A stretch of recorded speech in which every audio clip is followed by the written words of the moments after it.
Hello friends, welcome to Bismi சமையல். இன்னைக்கு நம்மளோட வீடியோவில் பெண்களுக்கு டெய்லி தேவைப்படக்கூடிய கிச்சன் டிப்ஸ் தான் பார்க்க போகிறோம். இந்த டிப்ஸ் எல்லாத்தையும் நீங்கள் தெரிஞ்சு வச்சுக்கிட்டிங்கன்னா உங்களோட டெய்லி வேலைகள் எந்த சிரமமும் இல்லாமல் ரொம்ப ஈஸியாக முடிஞ்சிடும். என்னென்ன டிப்ஸ்ன்னு பார்க்குறதுக்கு முன்னாடி நீங்கள் நம்மளோட வீடியோவை இப்போ தான் ஃபஸ்ட் டைம் பார்க்குறீங்கன்னா பிஸ்மி சமையலுக்கு சப்ஸ்கிரைப் பண்ணுங்கள். பக்கத்தில் இருக்கக்கூடிய பெல் ஐக்கானை கிளிக் பண்ணி அதில் ஆல் ஆப்ஷனையும் செலக்ட் பண்ணுங்கள். இப்போ நம்ம என்னென்ன டிப்ஸுங்கிறத பார்க்கலாம். நம்ம வீட்டில் புதினா சட்னி, கொத்தமல்லி சட்னி எல்லாம் அரைக்கும் போது பார்த்திங்கன்னா சட்னி நம்ம அரைச்சி கொஞ்ச நேரத்துலையே அதோட கலர் மாறி போயிடும். நம்ம அரைக்கும் போது நல்ல ஃப்ரெஷ்ஷான க்ரீன் கலரில் இருக்கும். பட் டைம் ஆக ஆக பார்த்திங்கன்னா அதோட கலர் மாறிட்டு அது ஒரு மாதிரி டார்க் க்ரீன் கலரில் ஆயிரும்.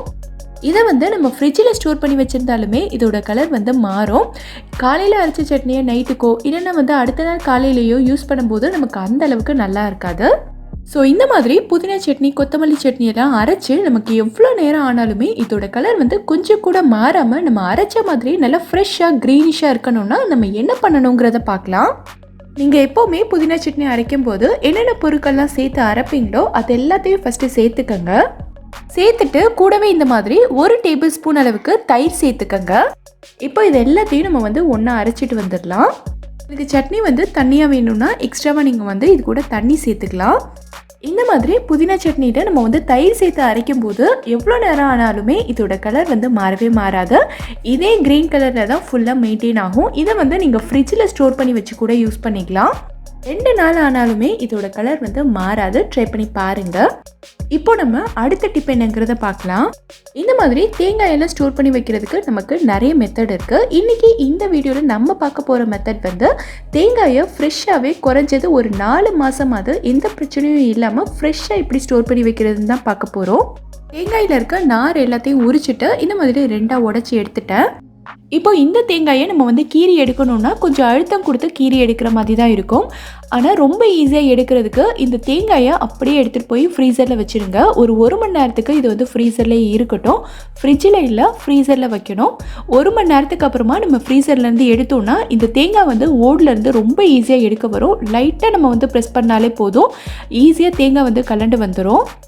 தேங்காய் எல்லாத்தையுமே இந்த மாதிரி குட்டி குட்டி பீசஸாக கட் பண்ணி எடுத்துக்கலாம்.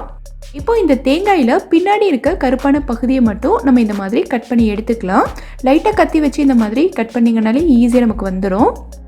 எல்லா தோலையுமே இந்த மாதிரி நல்லா கட் பண்ணி எடுத்ததுக்கப்புறமா இதை நம்ம கழுவி எடுத்துக்கலாம். கழுவிட்டு இந்த மாதிரி ஒரு துணி வச்சு ஃபுல்லாக தொடச்சிருங்க.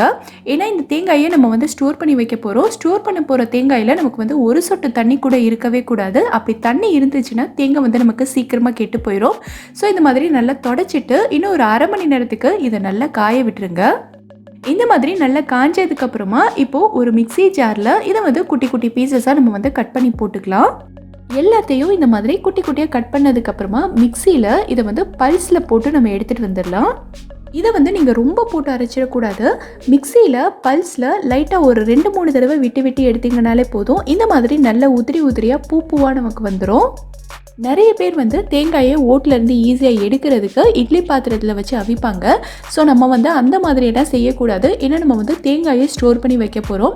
அந்த மாதிரி செஞ்சுட்டு நீங்கள் தேங்காயை ஸ்டோர் பண்ணி வச்சிங்கன்னா நமக்கு ரொம்ப நாளைக்கு இருக்காது, சீக்கிரமாக கெட்டு போயிடும். ஸோ இதை கொஞ்சம் நேரம் நீங்கள் ஃப்ரீசரில் வச்சுட்டு எடுத்து பார்த்தீங்கனாலே உங்களுக்கு ரொம்ப ஈஸியாக எடுக்க வரும். இப்போது இந்த தேங்காயை நீங்கள் நல்ல ஒரு ஏர்டைட்டான கண்டெய்னரில் போட்டு ஃப்ரீசரில் வச்சுக்கிட்டிங்கனாலே இது ஒரு 4 மாதத்துக்காக அப்படியே இருக்கும். எந்த பிரச்சனையும் வராது. உங்களுக்கு தேவைப்படுறப்போ இதை நீங்கள் ஃப்ரீசர்லேருந்து வெளியே எடுத்து வச்சுட்டு இதை நல்ல ரூம் டெம்பரேச்சருக்கு வந்ததுக்கப்புறமா நீங்கள் சட்னி அரைக்கிறதுக்கோ இல்லை பொரியலில் சேர்க்குறதுக்கோ யூஸ் பண்ணிக்கலாம். ரொம்ப யூஸ்ஃபுல்லாக இருக்கும்னு நினைக்கிறேன். ட்ரை பண்ணி பாருங்கள். நம்ம வீட்டில் ஃபெஸ்டிவல் டைமில் ஸ்வீட் செய்கிறதுக்காக இந்த மாதிரி ஏலக்காயெல்லாம் பொடி பண்ணி வச்சுருப்போம். நம்ம இந்த மாதிரி ஏலக்காய் பவுடரெல்லாம் கடையில் போய் வாங்க மாட்டோம். நம்ம வீட்டில் இருக்க ஒரு 15-20 ஏலக்காயை போட்டு இந்த மாதிரி மிக்ஸி ஜாரில் அரைச்சி எடுத்தோன்னா நமக்கு ஏலக்காய் பவுடர் ரெடி ஆயிரும். இந்த மாதிரி நம்ம செய்கிற ஏலக்காய் தூளில் பார்த்திங்கன்னா ஒரு மாதிரி நார் நாராக இருக்கும். ஏலக்காய் சரியாக அரைப்படாமல் அங்கங்கே ஒரு மாதிரி நார் நாராக இருக்கும். இதை நம்ம ஸ்வீட்டில் சேர்த்து செய்யும்போது ஸ்வீட் சாப்பிட்றவங்களுக்கும் ஏலக்காயோட தோல் நாக்கில் தட்டுப்படும். ஸோ இந்த மாதிரி ஏலக்காய் நார் நாராக இல்லாமல் நல்ல பவுடராக நைஸாக அரைப்படுறதுக்கு நம்ம என்ன பண்ணணுங்கிறத பார்க்கலாம். இந்த மாதிரி ஒரு பேனை லைட்டாக சூடு பண்ணிவிட்டு அதில் உங்களுக்கு தேவையான அளவுக்கு ஏலக்காயை போட்டுட்டு இதை நம்ம லைட்டாக ரோஸ்ட் பண்ணிக்கலாம். ஸ்டவ்வை வந்து நல்லா குறைச்சி வச்சுட்டு 1 நிமிஷத்துக்கு லைட்டாக ரோஸ்ட் பண்ணிங்கனாலே போதும். ஏலக்காய் வந்து நல்லா கிறிஸ்பியாக வந்துடும்.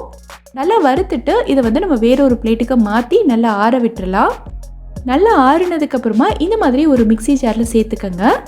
இது கூடவே கொஞ்சமாக சுகரும் சேர்த்துக்கலாம். ஏன்னா ஏலக்காய் வந்து நம்ம ஸ்வீட்டில் தான் போட போகிறோம். ஸோ கொஞ்சமாக நான் வந்து சுகரும் சேர்த்துக்கிறேன். இந்த மாதிரி நம்ம ஏலக்காயை லைட்டாக ரோஸ்ட் பண்ணிவிட்டு அரைக்கும் போது இதிலேருந்து நமக்கு வந்து நாராக வராது, நல்லா ஃபைன் பவுடராக அரைப்படும். காட்டுறேன் பாருங்கள் எந்த அளவுக்கு நல்லா நைஸாக அரைஞ்சிருக்குன்னு. முன்னாடி நான் காட்டினது வந்து ஏலக்காயை வறுக்காமல் நான் வந்து பவுடர் பண்ணது, அதனால தான் அது வந்து ஒரு மாதிரி நாராக இருந்துச்சு. இப்போ நம்ம வறுத்துட்டு பவுடர் பண்ணது பாருங்கள் எந்த அளவுக்கு நல்லா நைஸாக அரைஞ்சிருக்குன்னு. ஸோ நீங்களும் இதே மாதிரி ட்ரை பண்ணி பாருங்கள். இப்போ நம்ம அடுத்த டிப் என்னங்கிறத பார்க்கலாம். நிறைய பேர் வந்து நம்ம வீட்டில் தோசை சப்பாத்திலாம் சுடுறதுக்கு நான்ஸ்டிக்கை விட இந்த மாதிரி இரும்பு தோசைக்கல் யூஸ் பண்ணுவீங்க. இந்த மாதிரி இரும்பு கல்லில் நம்ம ஒரு தடவை சப்பாத்தி சுட்டுட்டோன்னா அடுத்த தடவை தோசை ஊற்றும் போது நமக்கு தோசை வந்து சரியாகவே எடுக்க வராது, கல்லுலேயே ஒட்டிக்கிட்டு அங்கங்கே பிஞ்சு பிஞ்சு வரும். ஸோ இந்த மாதிரி நமக்கு வந்து தோசை சரியாக எடுக்க வர மாட்டேங்குது, அங்கங்கே பிஞ்சு பிஞ்சு வருதுன்னா இந்த பிரச்சனையை நம்ம ஒரே நிமிஷத்தில் சரி பண்ணிடலாம்.